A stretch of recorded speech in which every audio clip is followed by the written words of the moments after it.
முன்னேற்றக் கழகத்தோடு இணைந்து ஆட்சி அமைத்து விடலாம் என்கிற மிகப்பெரிய ஒரு நிலை. அப்படி ஒரு நிலையை எடுத்திருந்தால் அண்ணா திராவிட முன்னேற்றக் கழகத்தின் கதி என்ன இருக்கும்? ஆக இனிமேல் இதை சொல்லியும் பலனில்லை, கேட்பதற்கும் அவர் தயாராக இல்லை. சரி, நாம விலகிவிட வேண்டியது நல்லதுதான் என்ற அடிப்படையில் வெளியிடும். அதிமுகவை பொறுத்த வரைக்கும் எடப்பாடி அவர்களுடைய தனிப்பட்ட முடிவுகள் யார் சொல்கிறீங்க அவர் கேட்கல அப்படிங்கிறதான் இப்போ இருந்தாலும், முன்பு தினகரன் போன்றவர்கள், சசிகலா போன்றவர்கள் ஒன்றாக நின்றிருந்தால் அது வலுப்பற்ற இயக்கமாக இருந்திருக்குமா? அதற்கு அவர் சம்மதிக்கவே இல்லையே. நீங்கள் எல்லாம் வலியுறுத்தும் போது கூட. ஆமாம், நாங்கள்லாம் ஏற்கனவே பலமுறை வலியுறுத்தப்பட்டது தான்.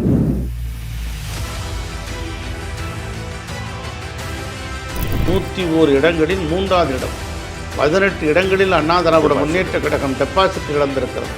7 முறை ஆட்சி இழந்த இயக்கம், எதிர்க்கட்சியாக 2 முறை இருந்திருக்கிற இயக்கம், தொடர்ந்து மக்களிடத்திலே ரத்தமும் சதையுமாக பணியாற்றிய இயக்கம், எவராலும் வீழ்த்த முடியாத ஒரு இயக்கம், தொடர்ந்து தொடர் வெற்றியை புரட்சித் தலைவர் எம்ஜிஆரும் தொடர் வெற்றியை புரட்சித் தலைவர் அம்மாவும் பெற்றுத்தந்த இயக்கம். தலைமை தாங்குகிறவர் இதை சரியான முறையில் கொண்டு செல்ல வேண்டியது அவருடைய கடமை. பிஜேபியை பார்த்து பயப்படுகிறது தாவேகா அப்படின்னு சொல்லி ஆளுநர் மூலமாக விரட்டப்படலாம். ஏனென்றால் அவங்க இது ரொம்ப மெஜாரிட்டி குறைவாக இருக்கிற காரணத்தால ஆளுநர் மிரட்டப்படலாம்.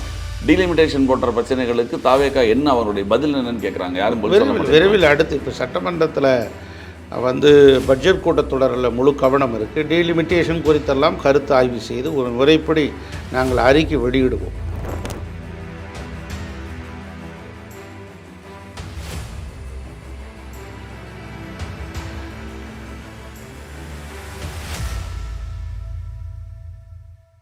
இப்போ தாவேகா மேலே வைக்கக்கூடிய மிகப்பெரிய குற்றச்சாட்டு 2 குற்றச்சாட்டுகள் சொன்னாங்க. முதல்ல சட்டம் ஒழுங்கு. ஒரு 6 மாதம் நம்ம ஒரு புதிதாக தேனியிலவுன்னு சொன்ன மாதிரி பார்க்கலாம்னு சொன்னது போக, சட்டம் ஒழுங்குக்கெல்லாம் 6 மாதம் நம்ம பொறுத்திருக்க முடியாது. தினந்தோறும் நடக்கக்கூடிய செய்தி, தினம் உயிர் போகிற விஷயங்கள் இருக்குது. அதுபோல் பாலியல் வன்முறைகள்லாம் எதை திமுகவை திட்டினோமோ அது பூரா இந்த ஆட்சியும் தொடர்ந்து நடக்குது அப்படிங்கிறது தான் ஒரு முக்கிய குற்றச்சாட்டு. அந்த குற்றச்சாட்டு இன்னும் தொடர்ந்தே வைக்கப்படுது, இன்னும் வெளியில் இன்னும் வரல. இன்னொரு குற்றச்சாட்டு இப்பொழுது நடந்தது. எப்படி சென்ற ஆட்சியில், நான் திமுகவை சொல்ல, சென்ற திமுக ஆட்சியில் எதிர்கருத்துகளுக்கு விமர்சனம் செய்பவர்களை உடனடியாக கைது செய்வது நடந்ததோ அதே மாதிரி இன்றும் நடக்கிறது. இப்போ அவங்களே குற்றம் சாட்டுறாங்க திருப்பி தாவேகா மேலே. இல்லை, அதாவது இப்போ திராவிட முன்னேற்ற கழகம் ஊழலுடைய ஊற்றுக்கண்ணாக இருந்தது. நெடுஞ்சாலைத்துறை, பொதுப்பணித்துறையிலே கடுமையான ஊழல் குற்றச்சாட்டுகள். இப்படி துறைதோறும் ஊழல் பெருக்கெடுத்து ஓடுகிறது. சம்பந்தப்பட்டவர்களே ஊழல் வழக்கு பதிவு செய்தால் ஏன் பயந்து ஓடுகிறார்கள்? எதிர்த்து நிற்க வேண்டியதானே. இறுதியாக நீதிமன்றம் தான் செல்ல வேண்டும். யாரையும் உடனடியாக நம்ம தண்டித்து விட முடியாது. அதில் உண்மை இருக்கும் பட்சத்தில், அதில் சாட்சியங்கள் இருக்கும் பட்சத்தில் தவறு செய்திருக்கிறார்கள் என்பதை உறுதி செய்யப்பட்ட ஒரு நிலையில்தான் நீதிமன்றம் உங்களுக்கு குற்றவாளி என்று அறிவித்து தண்டனை வழங்கும். நீங்கள் அதை எதிர்கொள்ள வேண்டியதானே. ஒரு ஜனநாயகத்தினுடைய முக்கியமான அமைச்சர் பிரதானிகளாக இருந்தவர்கள் அதை எதிர்கொள்ள தவறிவிட்டு ஏன் ஓடுகிறீர்கள்? அது ஒரு பக்கம். இரண்டாவதாக, ஒரு சட்டமன்ற உறுப்பினர், விளாத்திக்குளம் சட்டமன்ற உறுப்பினர் திரு மார்க்கண்டேயன் அவர்கள் ஒரு முதலமைச்சரை எலும்பை உடைத்து விடுவேன் என்று சொல்வது, தரக்குறைவாக தமிழக மக்களை விமர்சிப்பது, ஒரு முதலமைச்சரை இப்படி ஒரு வார்த்தைகளை கொண்டு விமர்சிக்கலாமா? விமர்சிக்கலாம், கருத்துக்கு கருத்து விமர்சனம். நாஞ்சில் சம்பத் போன்ற தனிப்பட்ட விமர்சனங்களை ஒருபோதும் ஏற்க மாட்டேன். நாஞ்சில் சம்பத் போன்றவர்கள் எத்தனை விமர்சனங்கள் மு.க. ஸ்டாலின் அவர்கள் வச்சார் நமக்கு எல்லாருக்கும் தெரியும். ஆமாம், அவர்கள் மேல் என் நடவடிக்கை எடுக்கல. இப்போ அவங்க கேட்குறாங்கல்ல திருப்பி. இல்லை, அதாவது தனிப்பட்ட விமர்சனங்களை நான் எப்போதும் ஆதரிப்பதில்லை. உங்களை எனக்கு பிடிக்காது, ஆனால் உங்கள் கருத்துக்களை நான் மதிக்கிறேன். இல்லது உங்களை எனக்கு ரொம்ப பிடிக்கும், உங்கள் கருத்துக்கு நான் எதிரானவர். எடப்பாடியார் அவர்களே தேர்தல் நேரத்தில் ஈரோட்டை செங்கோட்டையான்லாம் பேசினாரு. பேசினாரு ஒரு முன்னாள் முதல்வரே. அது விமர்சனத்துக்குள்ள ஆச்சு. அப்படி பேசக்கூடாது. அப்படி பேசுகிற போது உங்கள் நிலையிலிருந்து நீங்கள் கீழே இறங்கி விடுகிறீர்கள். மக்கள் மதிப்பிலிருந்து நீங்கள் மதிப்பை இழந்து விடுவீர்கள். ஆக எப்போதுமே கண்ணிய குறைவாக நடந்து கொள்ளக்கூடாது. ஒரு கருத்துக்கு எதிர்கருத்தை தான் சொல்ல வேண்டும். அந்த கருத்தை தோற்கடிக்கக்கூடிய கருத்தை சொல்ல வேண்டும். இது மக்களுக்கான பணி. நீங்கள் ஆட்சியில் இருந்தாலும் நான் ஆட்சியில் இருந்தாலும் அதே சாலை தான் போடப் போகிறோம். அதே பள்ளிக்கூடம் தான் கட்டப் போகிறோம், அதே நீர்நிலைகளை பாதுகாக்கப் போகிறோம், மக்களுக்காக எல்லா பணிகளையும் செய்ய போகிறோம், திட்டங்களை தீட்டப் போகிறோம், ஏற்கனவே நடைமுறைப்படுத்தப்பட்டு கொண்டிருக்கிற நல்ல திட்டங்களை தொடர்ந்து செயல்படுத்தப் போகிறோம். இதுதானே அரசு. இதில் போய் என்ன சொல்கிறாங்க, நாங்கள் பண்ணின திட்டங்களுக்கு அவங்க ஸ்டிக்கர் ஒட்டிக்கிறாங்க அவங்க பேரை வச்சு. இல்லை, அது அப்படி கிடையாது. அதாவது 1000 ரூபாய் கொடுத்தது நிறுத்த முடியாது இல்லையா மக்களுக்கு. இதே 2500 ரூபாய் தருவதும் என்று தவிக அரசு சொல்லியிருக்கிறது. ஏற்கனவே அந்த தேர்தலின் போது சாதனைகளாக அவர்கள் தேர்தல் அறிக்கையின் போது வெளிப்படுத்தினார்கள். அதையெல்லாம் போக போக தான் செய்வாங்க. இது இப்படி ஸ்டிக்கர் ஓட்டினாங்கன்றதை நம்ம ஏற்றுக்கொள்ள முடியும். 2 முக்கியமான ஒரு வார்த்தைகள் சொல்கிறாங்க, ரீல்ஸ் ஆட்சி, சோஃபா மாடல். இது அதாவதுங்க சோஃபா அந்த ஒரு விடுதலை சிறுத்தை அலுவலகம் சொல்லிட்டு இருக்காங்க அந்த வார்த்தை. சும்மா ஒரு வேண்டுமென்றே ஒரு கோயபிள்ஸ் பிரச்சாரம். சோஃபா மாடல்னால் சோஃபாவை கொண்டு வந்து அதில் உட்காந்துருக்காங்க. வேறு என்ன இருக்குது அதில்? அவதூறுகளை கிளப்பிவிடுவதில் திராவிட முன்னேற்ற கழகத்திற்கு இணையானவர்கள் யாருமே இல்லை. அதனால் இதெல்லாம் அபாண்டமானது. திராவிட மாடல்னு சொல்லிக்கிட்டு இருந்தாங்களே, எது திராவிட மாடல்? போலி திராவிட மாடல் அல்லவா அது? ஊழலில் நிறைந்திருக்கிற உங்கள் அமைச்சர் பெருமக்கள், ஊழலில் திளைத்தவர்கள் நீங்கள், குடும்ப ஆட்சி நடத்தி கொண்டிருக்கிறவர்கள் நீங்கள். 10 முறை தோல்வி எடப்பாடி பழனிசாமி, இந்த முறையும் தோல்வி அடைந்தால் அவர் 11 தோல்வியில் படுதோல்வி பழனிசாமி என்று விமர்சித்த திரு உதயநிதி அவர்கள், அதே திராவிட முன்னேற்ற கழகத்தோடு நீங்கள் கைகோர்த்து கொண்டு அவர்கள் ஆதரவிக்க நீங்கள் முதலமைச்சராக வேண்டும் என்று திட்டமிட்டது தவறு இல்லையா? இதுபோன்ற பல்வேறு சலுக்கைகள் 2 கட்சிகளும் இருந்த காரணத்தினால்தான், ஒரு நேர்மை தவறிய காரணத்தினால்தான் மக்கள் வெறுப்பின் உச்சத்துக்கே போய் வாக்களித்து விட்டார்கள். இதுதான் நடந்தது. அடுத்த தலைவர் யார் என்று தேடிக்கொண்டிருந்தார்கள். திராவிட இயக்கங்கள் கொள்கைகள் நமக்கு தேவை. ஆனால் அது கொள்கைகளை பின்பற்ற வேண்டிய தலைவர்கள் கொஞ்சம் கொஞ்சமாக நீர்த்து போய்விட்டார்கள். ஆகவே நாம் அதற்குரிய சரியான தலைவர் யார் என்று எதிர்பார்க்கிற வேளையில் தான் விஜய் கிடைத்தார். ராஜாஜி, ஆமாம், காமராஜர், கலைஞர் அனைவரும் உட்கார்ந்த நாற்காலியில் இப்போ யாரோ அமர்றாங்க அப்படின்னு வருத்தப்பட்ட உதயநிதியோடைய. இப்படி சொல்லலாமா? யார் அவரே உட்காந்துட்டாரா? திரு விஜய் அவர்களே செக்ரட்டேரியட்டில் உட்காந்துருக்க முடியுமா? அரசியலமைப்பு சாசனம் அதற்கு அனுமதிக்குமா? மக்களால் தேர்ந்தெடுக்கப்பட்டது. 108 இடங்கள் அவருக்கு, 47 இடங்கள் அதிமுகவுக்கு, 57 இடங்கள் திமுகவுக்கு. நீங்கள் இன்னொரு 10 இடங்கள் வைத்திருந்தால் நீங்கள் ஆட்சியை அனுமதிப்பீர்களா? வேறு என்னெல்லாம் நீங்கள் ஆட்டம் நடத்தியிருப்பீர்கள். 108 இடங்கள் வைத்திருக்கிறவருக்கு இடதுசாரி வலதுசாரிகள் ஆதரவு, காங்கிரஸ் கட்சி ஆதரவு, ஐயுஎம்எல் ஆதரவு, விடுதலை சிறுத்தைகள் ஆதரவு. ஆக இந்த ஆதரவோடு அவர்கள் கரம் கொண்டு ஆட்சி நடத்தி கொண்டிருக்கிறார்கள். இடைத்தேர்தல் கடத்தில் வெற்றி வாய்ப்பு பெறுகிற போது இன்னும் கூடுதல் பலம் கிடைக்கும். இப்படி இருக்கின்ற இந்த தருவாயிலே உங்களால் எண்ணிக்கை அந்த எண்ணை பெற முடியவில்லை. 118 என்கிற அந்த மேஜிக் நம்பரை நீங்கள் பெற முடியல. இல்லை, திமுகவிலையும் பெற முடியல, அதிமுகவிலையும் பெற முடியல. நீங்களும் 108 தான். நீங்களும் முழு மெஜாரிட்டி உங்களுக்கு கொடுக்கல. அவங்க சொல்றது அதுதான். தாவேக்காவை நம்பி மக்கள் முழுமையாக ஆட்சி கொடுக்கல. சரிங்க, அதிக இருக்கிறதுல பெரியவர் யார்? மக்கள் தீர்ப்பளித்ததில் பெரிய இடத்துல யார்? அவர் முழுமையாக விஜய் அவர்களை முழுமையாக தேர்தல் பரப்புரை ஆற்றுவதற்கு அனுமதித்தீர்களா? கடலூர் போகல, அவர் நிறைய இடங்களுக்கு போக முடியல. விழுப்புரம் போகல, அவர் தருமபுரி கிருஷ்ணகிரி பக்கம் போக முடியல. ஏதாவது போயிருந்தால் பெரிய பிரச்சனைகளை ஏற்படுத்தியிருப்பார்கள். ஈரோடு எவ்வளவு கட்டுக்கடங்காத கூட்டம். அவரை பார்ப்பதற்கு 10 மணி நேரம் காத்திருந்தார்கள். அதை பார்த்து பதட்டப்பட்டு ஒரு 10-15 நிமிடத்திலே அந்த நிகழ்ச்சியை முடித்துவிட்டு திரும்பினார். ஏதாவது அசம்பாவிதம் நடந்தால் ஒட்டுமொத்த பழியையும் தாவேகா மீதும் திரு விஜய் மீதும் பழி போட்டிருப்பார்கள். ஆக இதையெல்லாம் பார்த்து தான் செய்ய வேண்டியது இருக்கிறது.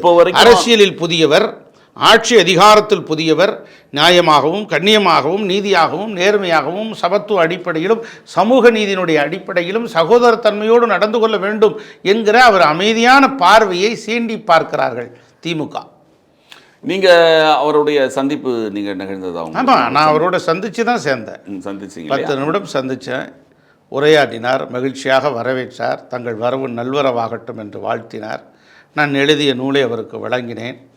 30 நூல்கள் எழுதியிருக்கிறேன் என்று எடுத்துரைத்தேன். அதற்கு பிறகு புதிதாக தினமலர் நாளிதழ் 6 நூல்கள் வெளியிட்டிருக்கிறது. அதை நீங்கள் தான் வெளியிட வேண்டும் என்று கேட்டிருக்கிறேன், பார்க்கலாம் என்று சொல்லியிருக்கிறார்.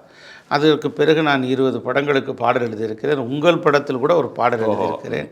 அதில் உங்கள் தந்தையார் தான் இயக்குனர், உங்கள் தாயார் தான் பாடியிருக்கிறார் என்னுடைய பாடல். அவருடைய தாயார் பாடிய பாடல்கள் சில தான், ஒரு குறிப்பிட்ட பாடல்கள் தான். அந்த வாய்ப்பு எனக்கு கிடைத்திருக்கிறது என்று சொன்னேன். அவர் ஆச்சரியமாக பார்த்தார், மகிழ்ந்தார், சிரித்தார். என்ன பட்டது அது சுக்கிரன் படத்தில் பஞ்சுமத்தை வச்சிருக்கேன் பார்த்துக்க மாமான்னு விஜய் ஆண்டனி அப்போதான் இசை அறிமுகம். அவர் மேலே சொல்லப்படுற முக்கிய குற்றச்சாட்டை அணுக முடியாதவர் அப்படின்னு தான். ஏன்னா அதாவது வந்துங்க ஒரு எப்போதுமே வந்து நீங்கள் வந்து புரட்சி தலைவர் ஈஸியாக அணுக முடியாது இல்லையா? எல்லாரும் அணுகிடுவாங்களா? அணுகுவாங்க. அடுத்து போக போகத்தான் புரட்சி தலைவி அம்மா அவர்களை அவர் அதே தான் சொல்கிறாங்க. எப்படி ஒரு இரும்பு கதவு அவர்களிடம் ஜெயலலிதா அவர்களிடம் அடைக்கப்பட்டதோ அதே மாதிரி இங்கே இருக்குது. அப்படிலாம் இல்லைங்க, நேரடியாக சந்திக்கலாம். அவர் சட்டமன்றத்துக்கு போகிறார், தலைமைச் செயலகம் போகிறார். காலையில் வந்து 10 மணிக்கு கார் உள்ளே வந்துடுது, 9:45 வந்துடுது. மாலை 5 மணிக்கு தான் 6 மணிக்கு தான் கிளம்புறாரு. முழு நேரமும் அரசு பணிகளில் என்னென்ன இருக்குங்கிறத தெரிந்து கொள்கிறார், அறிந்து கொள்கிறார். கட்சி பணிகளையும் பார்க்கிறார். இவ்வளவு வேலைப்படும் 70 நாள் தாங்க ஆச்சு. போக போக போதும். இன்றைக்கி வந்து ஆன்லைனில் வந்து அறிவிச்சிருக்காங்க, முதலமைச்சரை சந்திக்க வேண்டும் என்று சொன்னால் இந்த இமெயிலில் எனக்கு விண்ணப்பிக்கலாம், நான் உங்களை பார்ப்பேன் அப்படின்னு சொல்லியிருக்கிறாரு. இது எந்த முதலமைச்சர் அறிவிச்சிருக்காங்க இது வரைக்கும்? இதையெல்லாம் போக போக அடிக்கடி அவர் எளிதாக சந்திக்கக்கூடிய வாய்ப்பை உருவாக்குவார். இப்போ அதிமுகவிலிருந்து நீங்கள் விலகிறதுக்கான காரணம் இருக்குல்ல? ஏன்னா உங்களுக்கு முன்பாக அதிருப்தியில் இருந்தவர்கள், இதற்கு முன்பாக இருந்தவர்கள்லாம் ஓபிஎஸ் போன்றவர்கள் திமுகவில் போய் சேர்ந்தாங்க. செங்கோட்டையன் செங்கோட்டையன் நீக்கப்பட்டார். ஜேசிடி பிரபாகர்கள் போன்றவர்களும் ஓபிஎஸோடு இருந்தார். 6 நாளும் தாவேக்கால முன்னாலே தேர்தலுக்கு முன்பாக இருந்தார்கள். எல்லாரும் என்ன நினச்சதுன்னா, ஒரு திராவிட கட்சியிலேருந்து உங்களை போன்றவர்கள் இன்னொரு இடத்துல தான் சேருவாங்க அப்படின்னு நினச்சது. நீங்கள் தாவேக்கால இணையிறது காரணம்னு அதற்கு முக்கியமான, ஏன்னா உங்களுக்கும் எடப்பாடி அவர்களுக்கும் மிகப்பெரிய ஒரு பிரச்சனை இருந்ததா வெளியில் தெரியல. இல்லை, எதுவுமே இல்லை. எனக்கு அவருக்கு என்ன ஒரு பிரச்சனையும் இல்லை. இப்போ தொடர்ந்து இந்த இயக்கம் தோல்வியை சந்தித்து கொண்டே இருக்கிறது. சரியான நேரத்தில் தவறான முடிவுகளை எடுக்கிறார். நாடாளுமன்ற தேர்தலில் போது அவர்கள் வந்து தேசிய கட்சியோடு கூட்டணி வைத்திருக்க வேண்டும். சட்டமன்ற தேர்தலில் தேசிய கட்சி அல்லாத ஒரு கூட்டணியை அமைத்திருக்க வேண்டும். இன்னும் பல தலைவர்கள் வருவதாக சொன்னார்கள். அவர்களுக்கெல்லாம் வரவழைத்து இணைந்து பல வாய்ப்புகளை உருவாக்கி தந்திருக்க வேண்டும். திராவிட முன்னேற்றக் கழகத்தின் மீதான கடுமையான அதிருப்தி அலை தமிழக மக்களிடம் இருந்திருக்கிற அந்த சூழ்நிலையை அண்ணா திராவிட முன்னேற்றக் கழகத்தின் பக்கம் திருப்பி இருக்க வேண்டும். அது ஒரு தலைமை பண்பின் ஒரு ராஜதந்திர நடவடிக்கை. அதை தவறவிட்டு விட்டார். இப்படி தொடர் தோல்வி. எதையும் அவர் பற்றி எதை யாரிடமும் கேட்பதும் இல்லை. அவராக முடிவெடுத்து கொண்டு, அவராக செயல்படுத்தி கொண்டு தவறான முடிவுகளால் நாங்கள் தொடர்ந்து தோற்று போய்விட்டோம். 9 வருட காலமாக அவரோடு இணக்கமாக நான் பணியாற்றினேன். அவர் ஒற்றை தலைமையாக வருவதற்கும் செயற்குழு, பொதுக்குழு, மாநாடுகள் போன்றவற்றெல்லாம் ஏரோபுகள் பாராது கண்டுஞ்சாது இந்த இயக்கத்திற்காக நாங்கள் அர்ப்பணித்திருக்கிறோம். புரட்சித் தலைவி அம்மாவுடைய மறைவுக்கு பிறகு இந்த இயக்கம் சோர்ந்து போய் விடக்கூடாது, வீழ்ந்து விடக்கூடாது. இந்த இயக்கம் எக்காரணத்தும் கொண்டு வந்து இல்லை என்கிற ஒரு நிலையை உருவாக்கிவிடக்கூடாது என்பதற்காக வாய்ப்பு இருக்கிறதோ வாய்ப்பு இல்லையோ, பதவி தருகிறார்களோ பதவி தரவில்லையோ, இந்த இயக்கத்தோடு நாங்கள் தொடர்ந்து பயணித்தோம். இருந்த போதிலும் கூட மனக்கசப்பின் காரணமாக வெளிவந்தோம். பல தவறான முடிவுகள், உச்சபட்சமாக திராவிட முன்னேற்றக் கழகத்தோடு இணைந்து ஆட்சி அமைத்து விடலாம் என்கிற மிகப்பெரிய ஒரு நிலை. அப்படி ஒரு நிலையை எடுத்திருந்தால் அண்ணா திராவிட முன்னேற்றக் கழகத்தின் கதி என்ன இருக்கும்? ஆக இனிமேல் வந்து இதை சொல்லியும் பலனில்லை, கேட்பதற்கும் அவர் தயாராக இல்லை. சரி, நாம விலகிவிட வேண்டியது நல்லது தான் என்ற அடிப்படையில் வெளியே வந்து விட்டோம். 2 பேர் மேலேயும் என்ன கொண்டு 2 கட்சிகள் இந்த ஒரு தாவேகா அப்படின்ற ஒரு புதிய ஆட்சியில், ஒன்று திமுகவோட கூட்டணிகளே யாரும் இல்லை, திமுக தனித்து விடப்பட்டிருக்கு. இங்கே அதிமுகன்றது கட்சியே இல்லாத போக அளவுக்கு நல்லா எல்லாரும் பிரிஞ்சு போக ஆரம்பிச்சிட்டிங்க. இங்கே என்ன சொல்கிறாங்க அப்படின்னா, ஒரு தோல்விக்கு பிறகு கூட நிற்க வேண்டிய கூட்டணி கட்சிகள் மாறிவிட்டன, தோல்விக்கு பிறகு இருக்க வேண்டிய முக்கிய நிர்வாகிகள் எல்லாருமே வெளில போயிட்டாங்க. அப்படிங்கும்போது அந்த கட்சியை அவங்க விட்டுட்டு போகிறாங்கன்னு தானே அர்த்தம்? அப்படி இல்லை. அதாவது 108 இடங்களை பெற்றிருக்கிறது. அதில் 107 இடங்கள் 107 இடங்கள் தான். அது ஒரு இடம் வந்து திருச்சி கிடக்கு, அது ராஜினாமா செஞ்சிட்டார். அப்படி இருக்கிற போது ஜனாதிபதி ஆட்சி வருவதற்கு வாய்ப்பு இருக்கிறது. சரி, அப்போ அந்த சூழ்நிலையில் தான் காங்கிரஸ் கட்சி அவரோட கைகோர்க்கிறது. அப்போ 107 + 5 112, மீதம் 6 தேவை. 6 இருக்கிற போது விடுதலை சிறுத்தை 2, கம்யூனிஸ்ட் கட்சிகள் மீதம் இருக்கிற 4, IUML 2 இவர்களெல்லாம் இணைந்து ஒரு மக்களால் தேர்ந்தெடுக்கப்பட்ட ஒரு ஆட்சிக்கு வெளியிலிருந்து கம்யூனிஸ்டுகளும் அதில் உள்ளே அமைச்சர்களாக இடம்பெற்ற விடுதலை சிறுத்தைகளும் IUML காங்கிரஸும் ஆதரவு தெரிவிக்கிறது. இது ஒரு ஜனநாயக நாட்டில் நடக்கக்கூடிய ஒன்று தான். கூட்டணி என்பது வேறு, கொள்கை என்பது வேறு. கூட்டணியாக உங்களோடு பயணித்தோம், இப்போது இருக்கக்கூடிய சூழ்நிலைக்கு ஏற்ற ஒரு முடிவு எடுத்து தனது கட்சியை நிலைநிறுத்துவதற்கு ஒரு கட்சி தலைவர்கள் எடுக்கிற முடிவு தான். கட்சி நடத்து பார்த்தால் தான் தெரியும் அந்த சூழ்நிலைகள் எல்லாம். ஆக மக்களுடைய ஆதரவு பெற்றிருக்கக்கூடிய தமிழக வெற்றி கழகத்தை நீங்கள் ஆதரவு தரவில்லை என்று சொன்னால் மக்கள் மத்தியில் நம்பிக்கை இழந்து விடுவீர்கள் என்கிற காரணத்துக்காக தான் அப்படியெல்லாம் ஒரு முடிவை எடுத்தார்கள். அதிமுகவை பொறுத்த வரைக்கும் எடப்பாடி அவர்களுடைய தனிப்பட்ட முடிவுகள் யாரையும் யார் சொல்கிறதையும் அவர் கேட்கல அப்படிங்கிறதான் இப்போ இருந்தாலும், முன்பு தினகரன் போன்றவர்கள், சசிகலா போன்றவர்கள், OPS போன்றவர்கள் இவர்களெல்லாம் ஒன்றாக இணைந்திருந்தால் அது வலுப்பற்ற இயக்கமாக இருந்திருக்குமா? அதற்கு அவர் சம்மதிக்கவே இல்லையே. நீங்கள் எல்லாம் வலியுறுத்தும் போது கூட. ஆமாம், நாங்கள்லாம் ஏற்கனவே பலமுறை வலியுறுத்தப்பட்டது தான். திருமதி சசிகலா அவர்களை சேர்த்துக்கொள்ளலாம், டிடிவி தினகரன் அவர்களை கூட்டணியில் கூட நாடாளுமன்ற தேர்தலில் இணைக்கவில்லையே, சேர்த்து கொள்ளலாம். OPS அவர்கள் கடைசி வரை காத்திருந்தார், அவரை இணைத்து கொள்ளலாம். இப்படி பல சந்தர்ப்பங்கள், பல தளபதிகளை அண்ணா திராவிட முன்னேற்ற கழகம் இழந்து விட்டது. அதற்கு முதல் பொறுப்பேற்க வேண்டியவர் பொதுச் செயலாளராக இருக்கிற எடப்பாடி அவர்கள் தான். அதை தவற விட்டு விட்டார். தான் மட்டும் இருந்தால் போதும், தன்னை எதிர்த்து கேள்வி கேட்கிறவர்கள் எவரும் இருக்க தேவையில்லை என்கிற அடிப்படையிலே நடைபோட்டு கொண்டிருக்கிறார். ஒரு கட்சியினுடைய கீழ்மட்டத்தில் இருக்கிற ஒட்டுமொத்த தொண்டர்கள் எல்லாம் விலகிவிட்டார்கள். முக்கியமான 1-2 நிர்வாகிகள் தான் இருக்கிறார்கள். ஆக 101 இடங்களில் தோல்வி அடைந்திருக்கிறோம். 3வது இடத்தில் வந்திருக்கிறோம். 101 இடங்களில் 3வது இடம். 18 இடங்களில் அண்ணா திராவிட முன்னேற்ற கழகம் டெபாசிட் இழந்திருக்கிறது. 7 முறை ஆட்சியில் இருந்த இயக்கம், எதிர்க்கட்சியாக 2 முறை இருந்திருக்கிற இயக்கம், தொடர்ந்து மக்களிடத்திலே இரத்தமும் சதையுமாக பணியாற்றிய இயக்கம், எவராலும் வீழ்த்தப்படைய முடியாத ஒரு இயக்கம், தொடர்ந்து தொடர் வெற்றியை புரட்சித் தலைவர் எம்ஜிஆரும் தொடர் வெற்றியை புரட்சித் தலைவர் அம்மாவும் பெற்றுத்தந்த இயக்கம். தலைமை தாங்குகிறவர் இதை சரியான முறையில் கொண்டு செல்ல வேண்டியது அவருடைய கடமை. அந்த கடமையிலிருந்து விலகிவிட்டார். அதை அவங்க உணரலையோ? களம் திமுக வர்சஸ் டிவிகே மாறுதுன்றதை அவங்க அப்படி சொல்லிக்கிட்டே இருந்தாரு. முதலமைச்சர் விஜய் என்ன சொன்னாருன்னா, இப்ப இருக்கும்போது அவர் அப்ப என்ன சொன்னாருன்னா, இது தாவேக்காக்கும் திமுக தான் அப்படின்னு சொன்னாரு. அந்த களத்தை நீங்கள்லாம் இருக்கும்போது உணர்ந்தீங்க? நாங்களாம் உணர்ந்தோம். களம் மாறுதுன்னு. ஆமாம், மாறுதுன்னு உணர்ந்தோம். சர்வே எடுக்கிற போது விசில் கொடுக்குது ஓட்டு. இது ஓட்டு லிஸ்ட்டு எடுத்துகிட்டு போய் ஒவ்வொரு கிராமத்தில் ஒவ்வொரு வார்டாக சர்வே எடுக்கிற போது விசில் எங்கே இருக்குன்னு தேடுறாங்க. அப்புறம் இந்த மாதிரி தண்ணி எடுக்கிற இடத்துல பொதுவாக இருக்கக்கூடிய இடங்களில் பெண்கள் பேசிக்கொள்கிறார்கள். நம்ம ரெட்டலைக்கும் காசு தருவாங்க, சூரிய கட்சியும் காசு தருவாங்க, 2 பேர்ட்டையும் வாங்கிட்டு விசிலில் போட்டுருணும் அப்படின்னு பேசிக்கிறாங்கன்னு தகவல் வருகிறது. இது என்ன உண்மையாக இருக்குமா அப்படின்னு பல இடங்களில் இந்த தகவல்கள் வருகிறது. இளைஞர்கள் மத்தியில் ஆதரவு இருக்கிறது. 1 கோடிக்கு மேற்பட்ட உறுப்பினர்களை இந்த விசில் இயக்கம் சேர்த்திருக்கிறது. இளைஞர்கள் பட்டால் முழுமையாக ஆதரவு அவர் பக்கம் இருக்கிறது. ஆகவே நாம் அவர்களோடு கூட்டணி வைக்க வேண்டும்.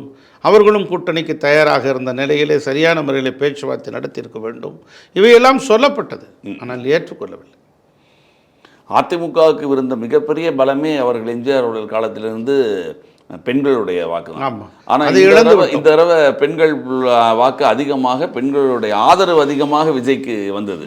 அண்ணா திராவிட முன்னேற்ற கழகம் பெருவாரியான வாக்குகள், பெண்களுடைய வாக்குகள் குறிப்பாக மடைமாற்றம் செய்யப்பட்டு விட்டது. இனிமேல் போனது தான். திருப்பி அண்ணா திராவிட முன்னேற்ற கழகம் பக்கம் திரும்பாது. திமுகவை பொறுத்த வரைக்கும் எதிர்காலத்தில் அவங்க பிஜேபியோட போகிறதுக்கான வாய்ப்புகள் எதுவும் நிறைய அதை நோக்கி தான் நகருகிறார். நிறைய தகவல்கள் வருது. மத்திய நிதியமைச்சர் திரு நிர்மலா சீதாராமன் கூடைப்பந்து விளையாடுகிற போது அருகிலே தான் இருந்தார் திரு தங்கம் தென்னரசு, விருதுநகர் மாவட்டத்தில். அதை நோக்கி நகர்கிறார்கள். பிஜேபியோடு அவர்கள் வெளிப்படையாக மோதல் போக்கையும் உள்ளே இன்னர் சர்க்கிளை அவர்கள் நட்புறமும் பாராட்டி கொண்டு தான் இருந்தார்கள். 40 நாடாளுமன்ற உறுப்பினர்களை வைத்திருக்கிறவருடைய தேவை பிஜேபிக்கு தேவை. ஆனாலும் பிஜேபி தாவேக்கா முழுமையாக எதிர்க்க பயப்படுகிறது அப்படின்ற. இல்லை, அப்படி இல்லை. பொது கருத்தை நாங்கள் முன்வைக்கிறோம். தமிழ்தாய் வாழ்த்து 3வது இடத்தில் நீங்கள் வைக்கிறீர்கள். தொடர்ந்து மோதல் போக்கையே கையில் எடுத்து கொண்டிருந்தால் என்ன பலன்?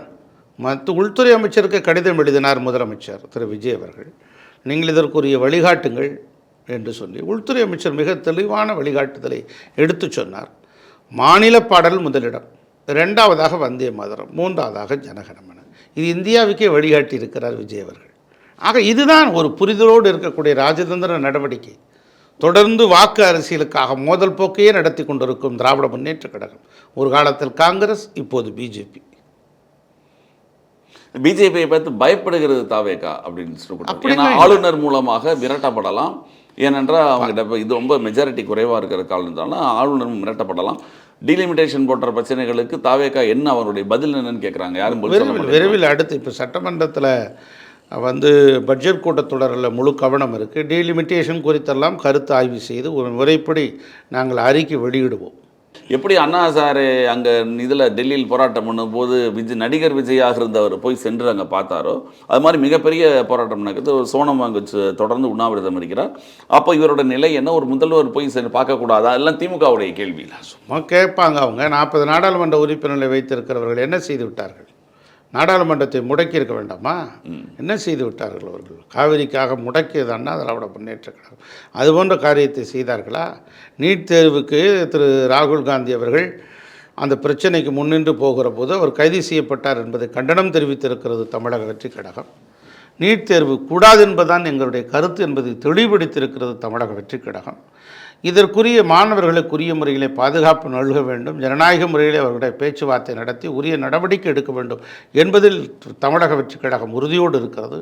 அது மாத்திரமல்ல, முறைகேடாக நீட் தேர்வு நடத்தப்பட்டால் உரியவர்களை தண்டிக்க வேண்டும் என்பதும் கேட்டுக்கொண்டிருக்கிறோம். இதையெல்லாம் தமிழக வெற்றி கழகம் முறைப்படி ஐடி விங்கில், ட்விட்டரில், இப்போ எங்களை போன்று இருக்கக்கூடிய செய்தியாளர்கள் சந்திப்பில் எல்லாம் சொல்லிக்கிட்டு தான் இருக்கோம். நாங்கள் இங்கே இருக்கக்கூடிய கட்சி நிர்வாகிகள் மீதும் ஒரு அமைச்சர்கள் மீதும் தொடர்ந்து புகார்கள் வருது. அது ஒருவேளை ஆர்வக்கோளாறாக இருந்ததால் புதியவர்கள் 2 ஆண்டுகள் தான் அனுபவம் இல்லாத காரணமாக இருக்கக்கூடிய அது ஒரு காரணம் தான்.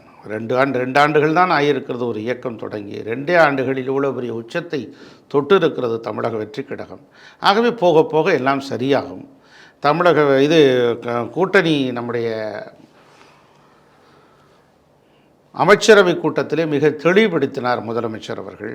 ரீல்ஸ் எல்லாம் போட வேணாம், சம்பந்தப்பட்ட துறை அமைச்சர்கள் துறை சார்ந்திருக்கிற ஆய்வுகளை நடத்துங்கள், அதை தாண்டி வெளியிலே செல்ல வேண்டாம், பல்வேறு அறிவுறுத்தல்களை செய்திருக்கிறார். இப்போது இனி போக போக இவைகளெல்லாம் சரியாகும். கண்டிப்பாக. மிக்க நன்றி. தமிழக அரசியல் சூழல் பற்றி எங்களிடம் விளக்கியதற்கு மிக்க நன்றி. நிகழ்ச்சியில் கலந்து கொண்டு தங்கள் மேலான கருத்துக்களை தெரிவித்தார். நன்றி.